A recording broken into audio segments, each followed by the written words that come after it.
Ooh, hello there. Welcome back. Okay, coffee break Thursday. So last Thursday we did a scene, and today we're going to do a scape or landscape. The technique we used last week, we blocked in, remember, with acrylic paint, and then we went over it with oil paint. Took a bit longer, did it over 2 days. This technique is a lot quicker, perfect for landscapes, which is what you want often with landscapes as well. You know, nature throws out these beautiful landscapes for us for free with beautiful skies. One day the sun just comes up and bounces off a few clouds, creates works of art in the sky. Easy, effortless. So we'll do that as well. Yeah, look at it. Effortless. It's not even trying. You son of a bitch. Now, don't get me wrong. There are plenty of artists out there who are a lot better than what I am that don't use wet on wet and do take a long, long time to paint skies. But I ain't one of them. So we're going to do it nice and quick, nice and easy, nice and effortless. But every now and then, we do it nice and rough. Rolling down the river. Let's do a river. Yes! This will be using a technique called wet on wet. Wet on wet is many famous artists use, people like Bob Ross and Bill Alexander and Diane Andre, and they apply a primer onto the canvas first, magic white or liquid white, liquid black, something on the canvas that stays wet, and then when you put the oil paint on with it still wet, it allows the paint to more easily flow onto the canvas. You don't have to painstakingly paint every detail and stuff. So that's what we're going to do. This is just going to be in one part, nice and quick. Maybe a mountain, maybe some trees, nice walk in the woods. It's going to take about 20 minutes, half an hour, however long it takes you to drink your cup of coffee. So yeah, sit back, relax, and enjoy.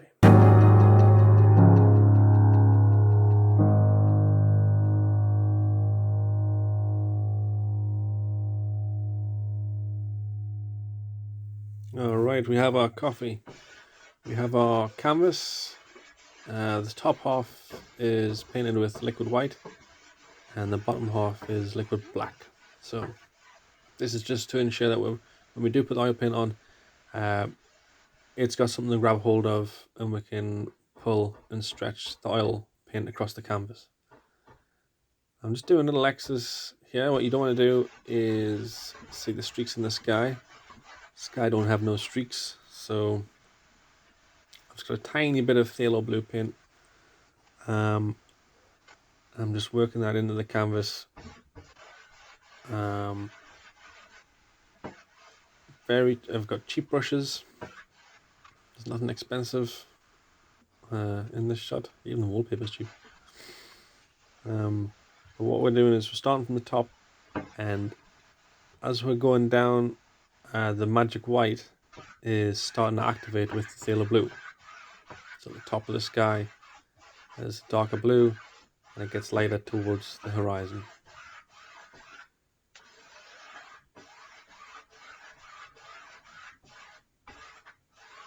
There we go. Make sure you get all the canvas on the edges as well. One thing to be aware of, just when the brush hits the sides of the canvas or the top of the canvas, you might get some darker streaks. Just blend those out. You don't want it to look all blue in this guy. You want a few bits and bobs sticking out. So on to the almighty palette knife stage. Okay, so for mountains, what I do is I've just mixed up some burnt umber paint and mix it with some phthalo blue. And there's my palette. You can use anything for a palette. Just using this wooden board. Mix that together till you got a nice dark color. This is the base level for the mountain. Okay, so when the snow comes up, you won't be able to see the snow on the sky. So what we do is first we make a base for the mountain. Get a roll of paint. Don't know if you can see that. Stretch the paint out. Stab a slice of paint. And that little roll at the end of the knife is the thing that does all the work. And when you touch the canvas with a knife, it's sort of parallel to the canvas and it's very loose in your hand. Barely holding the knife. A lot of people make the mistake of grabbing the knife for dear life. Don't want to do that. Let the knife do the work. Let's have some music.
Lovely.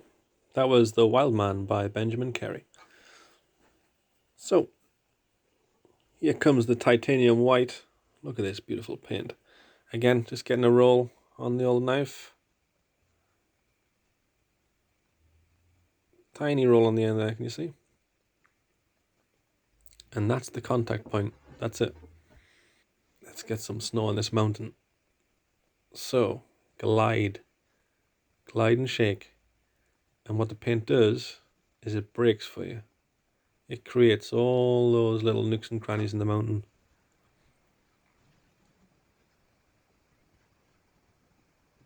Now, any shaped mountain as well. Like, it doesn't have to be triangles. You don't want to make it look like ice cream cones in the sky. Any shape you want. Just let that glide. Sound effects optional. I often do with mountains. I often do the right side, the light side. I'm just imagining the light source in the sky. This will help later on give you an idea of where to put the shading for trees and things on the lower half of the painting. Always bear in mind your light source. You might notice as well the mountain doesn't quite touch down on the horizon. That's just so I can have an effect of mist in the distance. It helps layer your painting. Helps make it look like it has depth, not so flat. Put these mountains up. You can literally move mountains as well with this pen. So if you wanted these mountains on the side, on the left here, if you were to continue your titanium white and stretch it down, you would move that mountain in front of the big one in the middle. But I think I'm going to keep this mountain as a sort of a three-headed mountain. I like the shape of it. Just pick a point where to stop the titanium white and draw away from it, pulling down. And when you do pull down, the paint breaks for you, like I say. Look at all those details come through. Beautiful. It's something nice and easy to practice too as well. You'll notice at every stroke as well, the knife's disappearing from shot. I'm just wiping the knife. Just wipe it with tissue paper or something. Tissue. Put a few details in. Suddenly, it looks like a mountain. I think that's it for the highlight stage. We'll leave it at that. You don't want to cover it too much. What we'll do is we have to create a shadow color now. And you just have to cool that white down. Make it a bit darker. I use phthalo blue. Mix it in. You don't want to mix it too much so it becomes blue. Keep it marbly. Bits of white in as well. Again, stretch it out. Take a slice. Let that roll do the work. Glide. There we go. And so it's just cooler on that side, so the shade comes through. Lovely.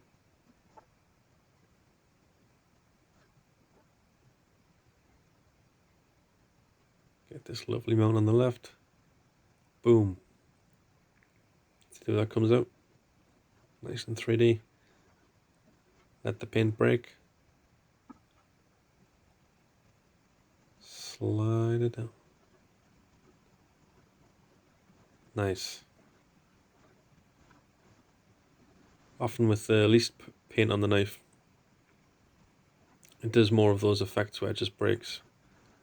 If you want less snow on your mountain, as you put a lot of snow right on the top, work my way down. You can do this with brown paint as well if you don't want no snow on your mountain. This creates nice little shades and crevices. It's a good effect. That's why we call it the almighty palette knife. It's not even trying, look at him.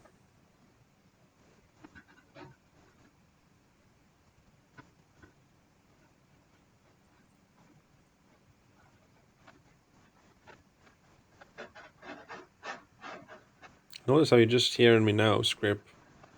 There was no real contact with the canvas. The paint roll had contact, but the palette knife didn't. It's only at this stage that you can hear the contact as I scrape it off.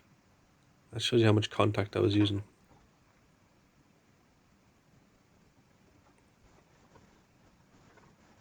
And I think we're about ready to the next stage. Let's get some music.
Beautiful music. That was Blossom Tree by Wanderer's Trove. And all I was doing, just while that music was playing, just laying out some trees. Again, with a nice dark base colour. Had some black mixed with some sap green. And that was just to lay out some trees in the picture. Then I went ahead and I put some highlights on with some sap green mixed with some liquid white. And now we're going to paint in, looks like a road at this stage, nice and flat, but we'll add some effect later and it'll become a river. Or you can pretend it's a road if you want. It's up to you. It's your painting. We've nearly finished our coffee though, so let's try and get this done in 10 minutes or so. Okay, so that's laid out. And I'm going to go back to the trees now and sort of dot in some sap green highlights. I'm careful to not hit all of the picture. You need some of the dark just to pull through. Otherwise you can't see the light. A lovely life lesson there. You need the dark to enjoy the light. But all I'm doing is dabbing the paintbrush of the lights heading in this direction. And so I want some lighter green, maybe some yellow on this area. Because if that light's striking, then this area is going to be lighter. Boom. Look at that. Perfect. Again, dab it. Don't hit it all. You need some dark. This is just highlights, so I like that. Dab, dab, dab. And let it retreat as well. Hit the high point hard on the canvas and then go a bit lighter. Sort of draws it away back into the shadows. Again, leave those black marks. Just creates texture. This is coming out nice. Some highlights on the trees, where the light will be striking them. Just some sap green mixed with some medium yellow. And little dabs of that liquid white. What that does is it just makes sure it pulls it straight off. So instead of it blending and creating a sort of mud texture with the black, because it's thinner, a thin pin sticks to a thick pin. So look how that just like peels off my brush and goes on the canvas. It doesn't merge with the black. That's beautiful. All right, I like that. Good. Now, what to do? This is the scary part, because if you have a painting that you're starting to like, you don't want to change it too much. Let's put that magic white away before I do any damage. Back to the knife. So, I want this to be a bit more depth in the picture. So what we're going to do is we're going to create some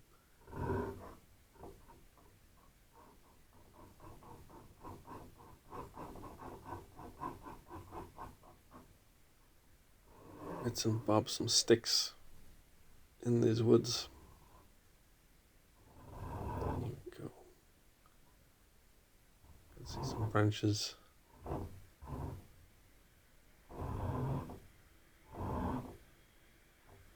Scrape that knife off. All the value underneath the white value comes through. Suddenly you got trees. Nice and easy. Seconds. Scrape it up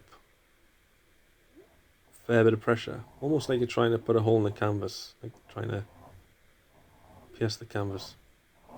That just peels the paint off.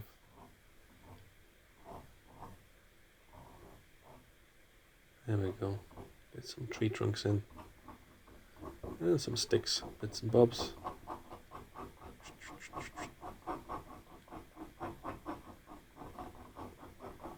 Don't have to be getting lost in time over 2 days, 2 weeks, 5 weeks, 6 months. My goodness, creating a painting. All we're trying to do is capture some beauty. Now, you want to blend where you've got those tree trunks in, and you also want to get these tops looking like trees rather than just a massive paint. So what I do, just lift the paint up and then pull the paint back down. That creates a nice little tree top. See that? All right. Looking good. Just dab a bit of paint over the tree trunks while you've scraped, because you know when you look at a tree, you don't see the tree trunk in front of the foliage. You see, you know, bits of leaves and stuff in front of the tree trunk. So cover parts of it up. There we go. Nice.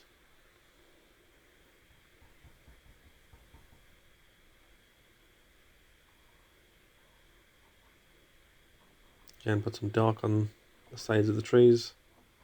If you've missed anything, the light's hitting us from the right and the dark is on the left. There we go. Missed that one.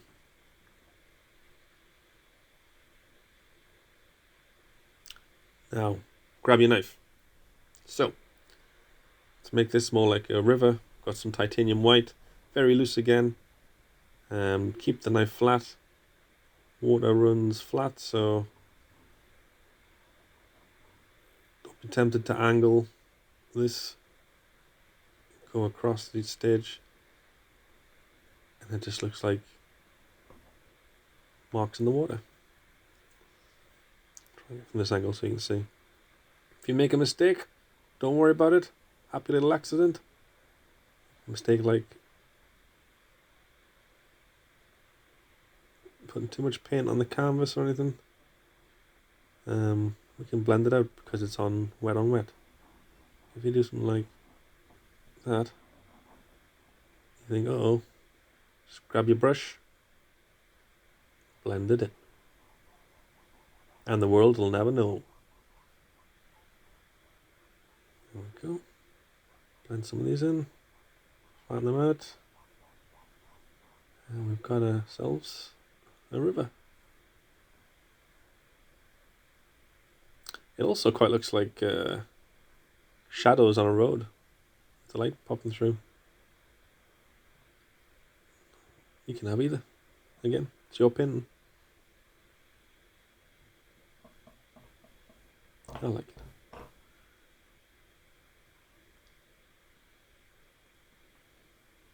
Again, ready to finish up, yeah. So we just need to marble together some brown and some white. Put some land on these here floating trees. There we go. Don't worry too much about detail. Just get the paint on the canvas. The mixture will do the work for you. Just putting a suggestion of it there. I like that dark. I like the shadows. So try and keep that in as well. Makes it look like the trees are overhanging, which is what you want. So let's go easy. Up to the front of the canvas here.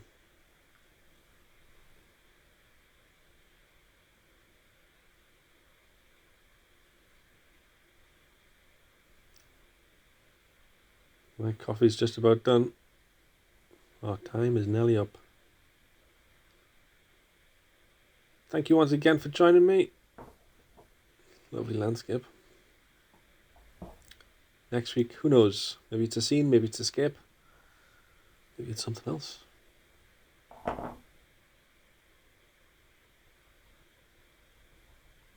Feel free to buy me a coffee on buymeacoffee.com/Scenescapeshop.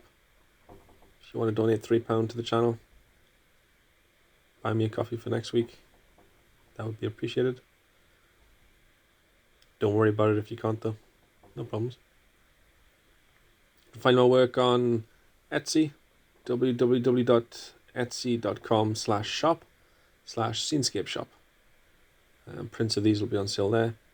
And this is also going to be eBay as well, in print form and the original. So if you wanted to own a Dean Mowbray Scenescapeshop original, here's a chance again. It's going to be on eBay for £131. And we're just about done. Ready to sign your name. Sign that name proud. Thanks for joining me. Take care of yourselves, and I'll see you next time.